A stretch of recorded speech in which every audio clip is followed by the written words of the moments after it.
साथियों नमस्कार, मेरा नाम है पवन कुमार। आपका स्वागत है राजपथ भारत में। बहुजन समाज पार्टी ने आज एक बड़ी बैठक हुई, जिस बैठक में ओबीसी भाईचारा मतलब एससी और ओबीसी कॉम्बिनेशन के साथ एक बड़ी बैठक की। और इस बैठक में बसपा सुप्रीमो की गैर मौजूदगी में हुई, मगर दिशा निर्देश बसपा सुप्रीमो का था। हमारे साथ बसपा के प्रदेश अध्यक्ष जो उत्तर प्रदेश के हैं विश्वनाथ पाल मौजूद हैं, उनसे बात करेंगे। सर, आपका स्वागत है। बहुत बहुत धन्यवाद, शुक्रिया आपको। आज की एक बड़ी बैठक भाईचारा कमेटी की, कैसी रही ये बैठक? क्या व्यवस्था तैयार हुई, क्या तैयारी हो रही है? निश्चित है कि आज ये ओबीसी सामाजिक भाईचारा संगठन की जो बैठक हुई है, इसके पहले माननीय बहन जी ने 25 मार्च को ये जो ओबीसी समाज के संगठन बहन जी ने भाईचारा बनाया है, इनके 76 जिले के जिला संयोजकों को बहन जी ने 25 मार्च को बुलाया था। और बुला करके बहन जी ने उनको क्या काम करना है उसके लिए बहन जी ने गाइडलाइन दिया था। और उसी दिन माननीय बहन जी ने कहा था कि आप लोगों की हर महीना समीक्षा होगी कि काम आप लोगों ने अभी तक कितना किया है, और वो समीक्षा बैठक खुद मैं लूँगी, या किसी कारण से अगर मैं नहीं हूँ तो राष्ट्रीय महासचिव जो हैं मेवालाल जी और प्रदेश अध्यक्ष विश्वनाथ पाल उस बैठक को लेंगे। उसी कड़ी में, क्योंकि माननीय बहन जी अभी दिल्ली हैं, तो इस नाते ये बैठक आज थी। इसमें मैंने देखा कि पूरे उत्तर प्रदेश से हमारे जो पिछड़े समाज के संयोजक बनाए गए थे, वो गाजीपुर से लेकर के गाजियाबाद तक सभी संयोजक उपस्थित रहे, और बड़ा उत्साह लोगों में था जो ओबीसी समाज के, क्योंकि संयोजक जो हमारे यहाँ बने हैं उसमें एक एससी समाज के हैं और एक ओबीसी समाज के हैं। और ये दोनों लोग मिल करके जब इनसे बात किया गया तो ये लोग गांव स्तर पर गांव पर जा रहे हैं, पोलिंगों पर जा रहे हैं, और गांव में जा रहे हैं तो वहाँ हर समाज की जो ओबीसी की विभिन्न जातियाँ हैं, इनको बुला करके वो लोग बहुजन समाज पार्टी ने जो ओबीसी समाज के लिए काम किया है उस काम को बता रहे हैं। और उस बात को वहाँ सुन करके जो आम जनता है, पब्लिक है, उनमें भी एक बहुत बड़ा उत्साह है। और जो लोगों ने रिपोर्ट दी है कि पिछड़े समाज के लोगों ने पूरी तरह ये मन बनाया है कि हम लोगों ने जो बहन जी की सरकार 7 से 12 तक देखी थी, फिर जो ओबीसी के मुख्यमंत्री बने थे उनकी सरकार में भी हम लोग हित के लिए काम नहीं हो पाए, और आज जो सरकार चल रही भाजपा की, इससे भी लोगों में काफ़ी नाराज़गी दिखी है। और निश्चित है कि जिस तरीके से हमारे संयोजक लोग विधानसभा संयोजक बनाए हैं, फिर गांव स्तर पर अपना काम शुरू किए हैं, इससे बहुजन समाज को बहुत बड़ा फायदा मिलेगा। एक बड़ी जिम्मेदारी है, बसपा सुप्रीमो खुद नेतृत्व करेंगे, उसके बाद आपको दिया गया, और पूरे प्रदेश के भाईचारा कमेटी को बनाना। देखा जाए तमाम राजनीतिक पार्टियों में इस समय ओबीसी समाज को जो भागीदारी मिलनी चाहिए वो भागीदारी नहीं मिल रही है। वहीं बसपा से तमाम ऐसे नेता जो निकले ओबीसी समाज के, उन्हीं को वहीं हिस्सा मिल रहा है। तो एक नया Trump card Bahujan Samaj party से इस्तेमाल किया नहीं, ये तो शुरू से रहा है कि इस देश में बहुजन समाज पार्टी ही एक ऐसी पार्टी है कि जो सिर्फ राजनीतिक दल नहीं है, वो एक बहुजन महापुरुषों की विचारधारा है।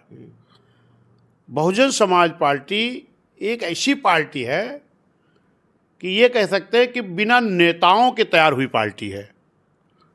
जैसे आज लोग तमाम क्वेश्चन करते हैं ना कि आपके यहाँ सब नेता चले गए, हमने कहा नेता से बीएसपी तैयार ही नहीं हुई थी।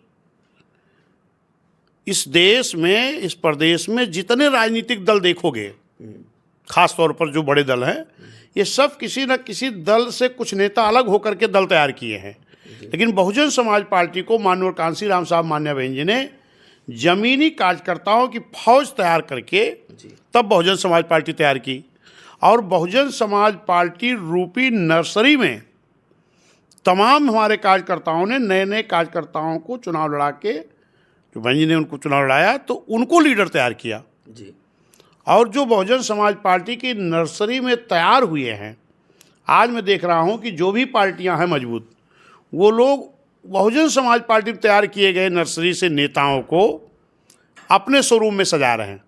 यहाँ तक कि सरकार के उप मुख्यमंत्री जी भी बहुजन समाज पार्टी की नर्सरी से तैयार होकर के गए हैं जी।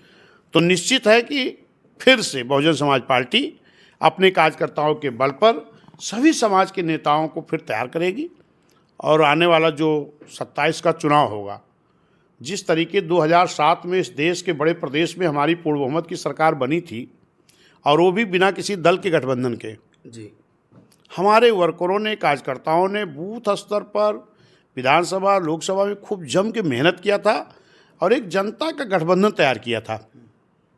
फिर उसी तरह से हमारे लोग लगे हैं और जनता का गठबंधन बना करके फिर बहुजन समाज पार्टी को तैयार करेंगे।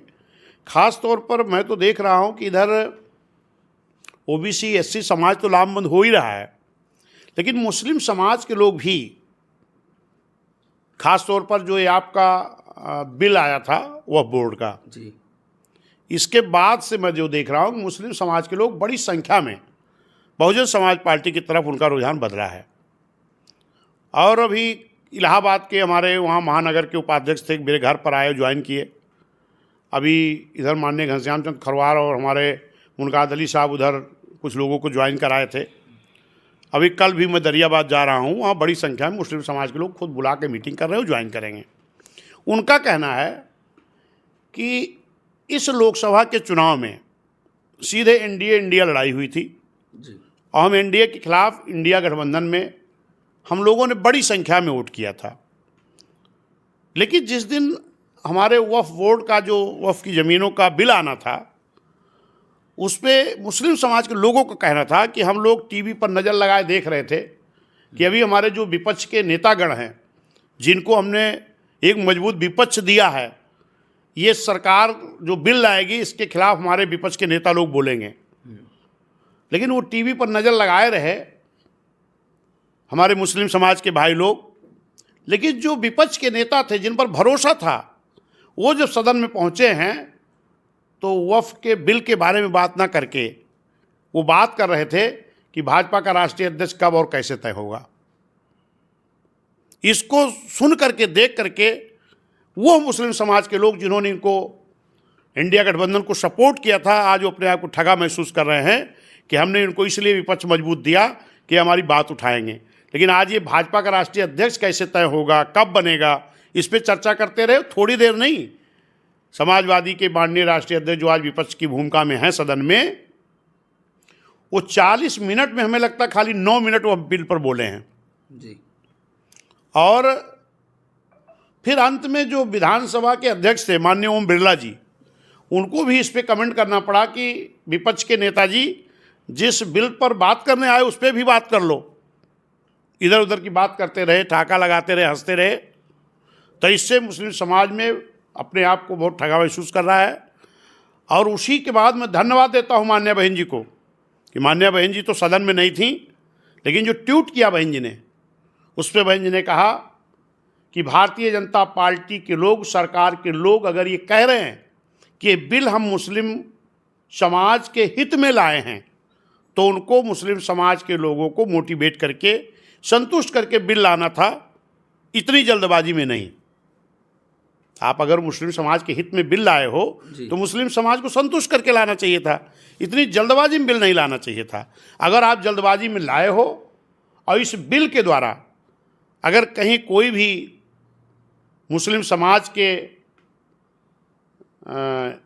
अनहित में अगर कोई बिल के द्वारा निर्णय लिया गया, तो मान्य बहन जी ने कहा उस पर हम बहुजन समाज पार्टी के लोग मुस्लिम समाज के साथ खड़े होंगे। अच्छा। ये जल्दबाजी का बिल था, इसको जल्दबाजी में नहीं लाना था, मुस्लिम समाज संतुष्ट करके लाना था। और कोई भी अगर इस तरह का निर्णय इस बिल के द्वारा लिया जाएगा तो उस पर बहन जी का कहना था कि मैं खुद और बहुजन समाज पार्टी मुस्लिम समाज के साथ पूरी मजबूती से खड़ी होगी। ये मुस्लिम समाज के लोग खुद मुझसे कह रहे हैं। और निश्चित है कि जो आसार दिखाई पड़ रहा है कि उससे निश्चित है कि जो एक गांव स्तर पर, बूथ पर एक जो गठबंधन जनता का तैयार हो रहा है, इसके बल पर फिर हम 2007 के तर्ज पर 27 पे बहुजन समाज पार्टी की सरकार बनाएंगे और मान्य बहन जी को मुख्यमंत्री बनाने का काम करेंगे। तो कहीं ना कहीं जो बैठक हुई आज, तो उसमें ये बातें निकल के कि मुस्लिम समाज का एक काफ़ी संख्या में लोगों का आना हो रहा है। नहीं, बैठक तो आज ये ओबीसी समाज की, एससी समाज की थी, उन लोगों में बड़ा उत्साह रहा। लेकिन अलग से मैं कह रहा हूँ कि जैसे कल ही मेरी मीटिंग है, अच्छा। मुस्लिम समाज लोग खुद बुलाए ज्वाइन करने के लिए, अभी तमाम जगह ज्वाइनिंग हो रही है।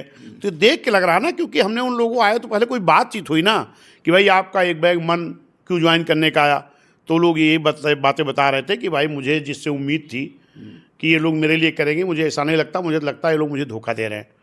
क्योंकि उसमें कुछ और बातें आई कि हमारे समाज के लोग मजबूती के साथ समाजवादी के साथ खड़े होते हैं, लेकिन जहाँ समाज के साथ कोई अन्याय अत्याचार होता है तो वो लोग बैक हो जाते हैं। तो क्या मतलब है, मुझसे अच्छा तो बहन जी की सरकार रही है कि मुस्लिम समाज के साथ साथ किसी भी समाज के साथ अन्याय अत्याचार नहीं हुआ, सर्व समाज का विकास हुआ, कानून का राज चला। तो जब कानून का राज रहेगा तो सबका हित होगा, मेरा भी हित होगा। बाबा साहब का संविधान पूरी तरह बीएसपी लागू कराना चाहती है।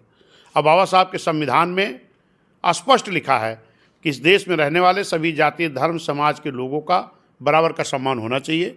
तो वो तभी संभव है जब बाबा साहब संविधान ईमानदारी से पूरी तरह लागू किया जाए तब, और वो काम बहुजन समाज पार्टी ही कर सकती है। अच्छा, आज की एक बैठक में ये बात का जिक्र हुआ, कई लोगों से बात हुई, तो क्या जिला के बाद विधानसभा में भी भाईचारे की तैयारी चली है? बन गया है, बन गया है। ये जो 25 मार्च को माननीय बहन जी ने जिला संयोजक लोग बुला करके मोटिवेट करके भेजा था, तो आज हमारे लोग जिला संयोजक 403 विधानसभा के पूरे जिला संयोजक बन करके सूची आ गई। अच्छा, और इतने नहीं, जिला संयोजक भी बना के दिए और गांव-गांव मीटिंग करके वो लोग पूरी सूची लाए थे कि हमने कोई कहा हमने 50 मीटिंग किया, कोई कहा हमने 100 मीटिंग किया, कोई कहा हमने 20 मीटिंग किया। ये गांव-गांव हमारे लोग मीटिंग पे लग गए हैं।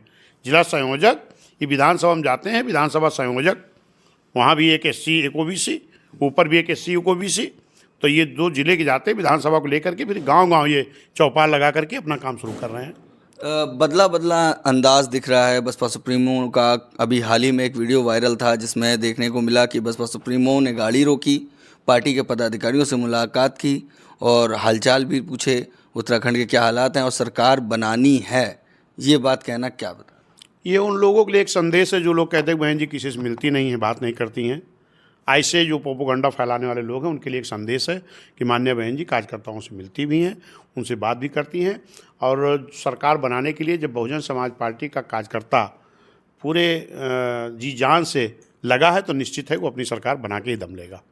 ये हमारी बात हो रही थी बसपा प्रदेश अध्यक्ष से विश्वनाथ पाल जी से, तमाम बिंदुओं पर बात की। और आपको कैसा लगा हमारा वीडियो कमेंट करके जरूर बताइएगा। बाकी बने हमारे चैनल के साथ। धन्यवाद।